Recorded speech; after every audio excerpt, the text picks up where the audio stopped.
Salam sejahtera Malaysia, denyut nadi suara rakyat bergema di channel ini. Terima kasih kerana anda terus bersama channel ini. Bagi yang sudah tekan butang subscribe, terima kasih diucapkan. Bagi anda yang belum tekan butang subscribe, sila tekan butang subscribe untuk terus mendapatkan berita terbaru daripada channel ini. Malaysia kita punya, cintai Malaysiaku, kita jaga kita. Berita terkini hari ini. Salam sejahtera Malaysia terkini. Berita terkini daripada Sabah. Politik negeri Sabah. Disahkan baru sebentar tadi, lebih kurang 1 jam yang lalu. Baru sebentar tadi disahkan bahawa Ketua Menteri Sabah iaitu Haji G telah menghadap Tun Juhar di Istana Seri Kinabalu. Sesi menghadap itu dipercayai bagi merungkai situasi politik semasa negeri tersebut. Ketua Menteri Sabah, Datuk Seri Haji G Nur sah telah menghadap Yang di-Pertua Negeri Sabah, Tun Juhar Mahiruddin di Istana Seri Kinabalu di Kota Kinabalu. Kenderaan yang membawa pengerusi gabungan Rakyat Sabah itu dilihat telah memasuki pekarangan istana pada jam 4.22 petang tadi. Sesi menghadap itu dikatakan dipercayai bagi merungkai situasi politik negeri Sabah yang ketika ini memang berkecamuk. Semalam disahkan kerajaan negeri yang dipimpin oleh GRS. Ketua menterinya ialah Haji G Nur disahkan telah goyah. Malah Bung Mokhtar mendakwa bahawa kerajaan tidak ada lagi mana-mana pihak yang boleh mengatakan bahawa kerajaan negeri Sabah masih berfungsi. Kemudian timbul pula satu lagi kenyataan daripada Presiden PKDM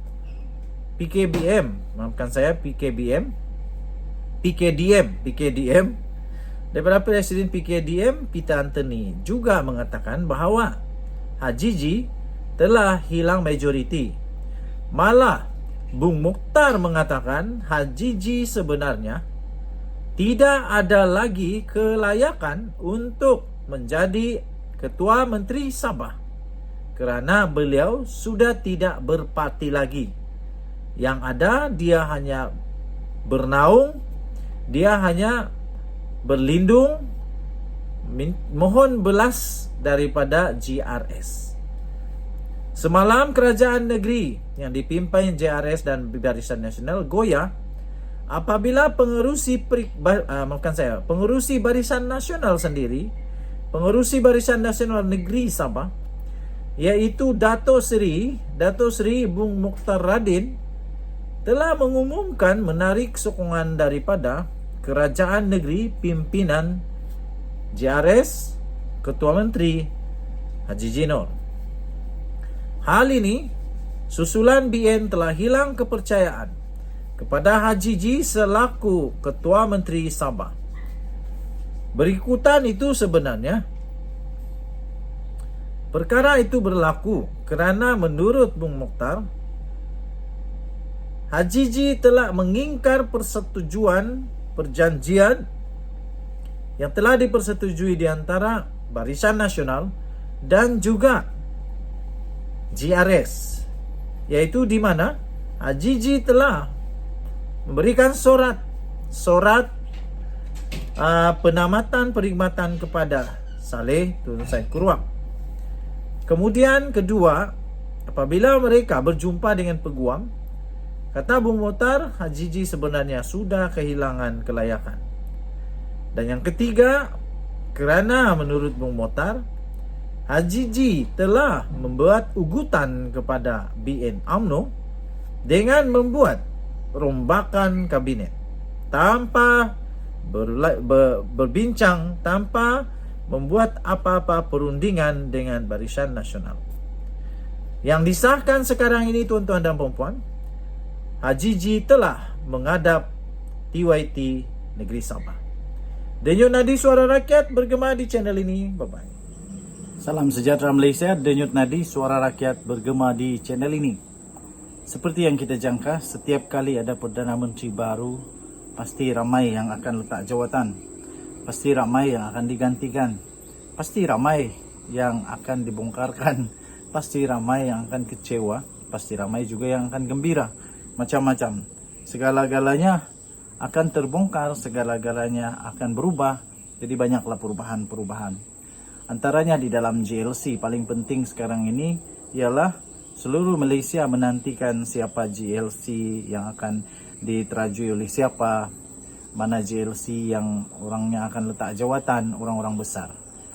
Okey, jadi terbaru ini tuan-tuan dan puan, seperti yang sudah dijangka.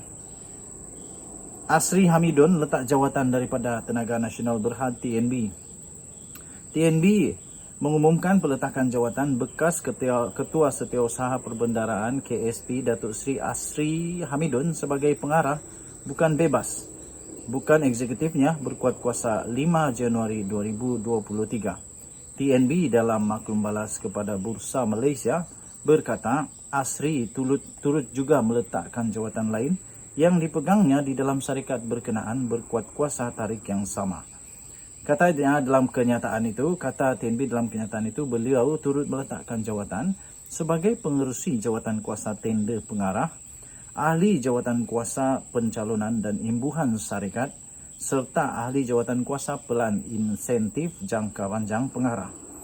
Tambah kenyataan itu lagi, lembaga pengarah TNB dengan ini menzahirkan penghargaan kepada Datuk Seri Asri bin Hamidan atau Hamidon di atas sumbangannya kepada syarikat ini. Katanya pada Disember yang lalu, media melaporkan kedudukan Asri yang sekarang ini berusia 56 tahun yang dilantik sebagai KSP pada tahun 2020 yang lalu menjadi teka-teki apabila beliau tidak kelihatan ketika majlis sambutan hari pertama Menteri Kewangan yang juga adalah Perdana Menteri Datuk Seri Anwar Ibrahim pada ketika itu.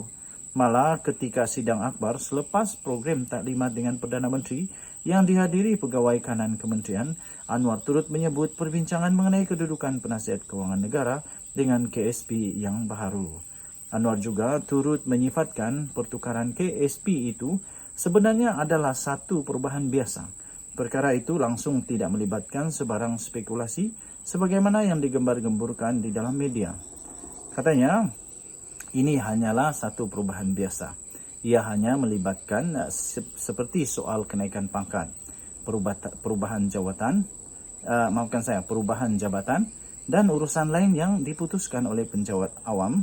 Penjawat awam diketuai oleh Ketua Setiausaha Negara, katanya, yang telah diterbitkan di utusan Malaysia. Kita jumpa lagi. Terima kasih.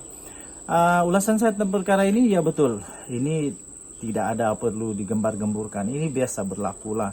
Ini bukan tentang siapa berkuasa, siapa tak berkuasa, siapa yang jadi Perdana Menteri dan sebagainya.